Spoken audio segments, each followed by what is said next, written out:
hope they remember you. 여러분 안녕하세요, 삐맨입니다. 오늘은 자막 오역으로 인한 절망적인 결말이 아닌 자막에 오역이 없었다면 이해할 수 있었을 제대로 된 어벤져스 인피니티 워의 결말에 대해서 조금 더 심도 있는 이야기를 해보려고 합니다. 바로 시작하겠습니다.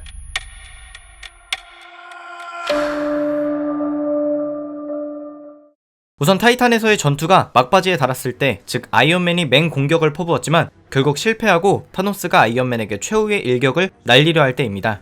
이때 닥터 스트레인지는 아이언맨을 살려주는 대신 타임스톤을 넘겨주겠다고 하는데요. 타임스톤을 넘겨주고 나서 토니는 닥터 스트레인지를 이해할 수 없다는 눈으로 쳐다봅니다. 이때 닥터 스트레인지가 한 대사는 현재 온 관객들을 분노하게 만든 It's the end 게임인데요. 만약 제대로 번역이 되었다면 닥터 스트레인지는 이제 최종 단계이다, 이제 최종 전투만 남았다 라고 이야기한 것입니다. 만약 이렇게 번역이 되었다면 관객들은 타이탄에서의 전투 다음에 벌어진 와칸다에서의 비전의 마인드 스톤을 지키는 전투가 최종 단계였겠구나 라고 생각을 하고 있었을 것이고, 결과적으로 와칸다에서도 패배를 했기 때문에 관객들은 자막의 오역과는 무관하게 어쨌든 무력함을 느꼈을 것입니다. 하지만 중요한 부분은 닥터 스트레인지가 먼지가 되어 사라질 때 토니에게 이렇게 할 수밖에 없었다라는 대사인데요. 번역이 제대로 되었다고 가정을 하고 이러한 닥터 스트레인지의 대사들과 닥터 스트레인지는 타노스와 싸우기 전에 1400만 605개 중 승리하는 단 한 개의 시나리오를 봤다는 점을 고려하면 스타로드가 참지 못하고 타노스의 얼굴을 때린 것부터 모든 히어로들이 다같이 덤비더라도 어쨌든 타노스는 6개의 인피니티 스톤을 모은다는 것을 닥터 스트레인지는 알고 있었던 것입니다. 즉 이 전투에서는 이길 수 없지만 그가 본 미래에서는 먼지가 되어 사라지지 않은 히어로들이 어떠한 방법을 생각해내서 타노스를 이긴다는 것인데, 만약 토니가 타노스의 일격에 맞아 사망하면 닥터 스트레인지가 본 한 개의 이기는 시나리오는 실행될 수가 없는 것이었기 때문에 토니가 살아있는 것이 타임스톤을 타노스에게 넘겨주는 것보다 더 중요했던 것입니다. 한 가지 추가적으로 오역으로 인한 영화의 치명적인 내용 전달 실패는 바로 아스가르드인들의 생존 여부입니다. 실제로 현재 상영되고 있는 영화에서는 토르가 로켓에게 이야기할 때 눈물을 흘리며 아스가르드인들이 모두 사망했다는 내용의 대사를 하는데요. 하지만 대사의 영어 원문에서는 그가 나의 우주선을 파괴했고 나의 아스가르드인들의 절반을 처리했다라고 합니다. 즉 타노스가 스페이스 스톤을 빼앗기 위해 토르의 우주선을 공격한 것은 맞지만 원칙대로 아스가르드인들의 절반을 살려두었다는 것이며, 이를 통해 이번 영화에 출연하지 않은 발키리 또한 생존했을 가능성이 있습니다.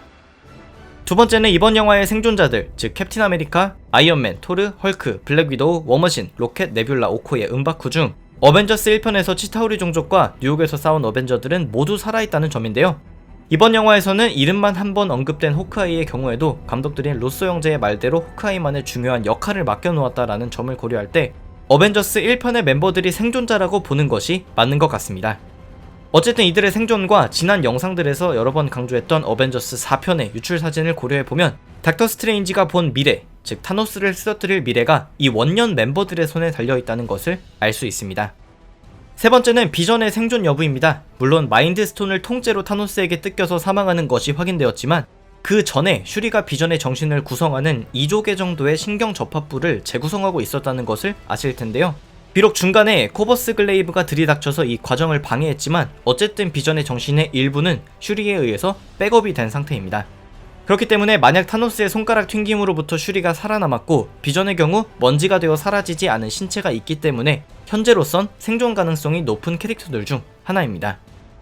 네 번째는 바로 소울월드의 존재 여부입니다. 우선 소울월드라는 개념은 코믹스에만 존재하는데요.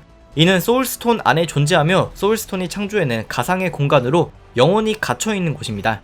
이제까지 그랬던 것처럼 마블 시네마틱 유니버스는 원작 코믹스의 설정이나 이야기를 부분적으로 차용해서 영화에 사용한다는 점을 고려했을 때 타노스가 손가락을 튕겼을 때 잠시 환영처럼 펼쳐진 주황빛이 맴도는 공간, 즉 바닥은 얕은 물로 되어 있고 기와처럼 보이는 건축물, 그리고 어린 가모라가 서 있었던 그 공간이 소울월드와 유사한 개념이라고 봐도 될 것 같은데요. 즉 현재 먼지가 되어 사라진 캐릭터들이 가모라와 비슷한 상황이라고 할 수 있는데, 문제라면 다른 인피니티 스톤들과는 다르게 소울스톤은 사랑하는 사람이라는 대가를 요구한다는 점입니다.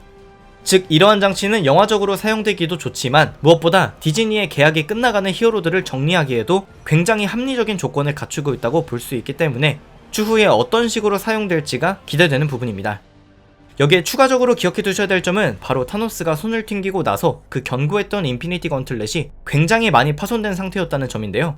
타노스가 직접 들고 다니지 않고 굳이 건틀렛을 제작한 이유가 6개의 인피니티 스톤을 사용하는 게 굉장한 무리를 줄 수 있기 때문입니다.